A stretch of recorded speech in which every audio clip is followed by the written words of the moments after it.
ஐநாவே போர் குற்றவாளி தடை விதி.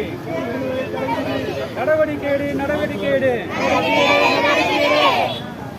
ஐநா பாலஸ்தீன மக்கள் மீது பாதுகாக்க நடவடிக்கை எடு.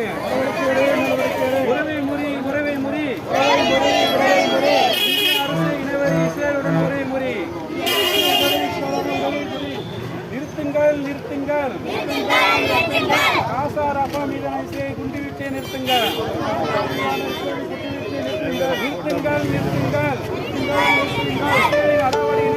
Rupees 160 received on PhonePe. குழந்தைகள் மீது குண்டு வீசுவது தற்காப்பு அல்ல. இன அழிப்பு. அப்பா ஒரு இன அழிப்பு.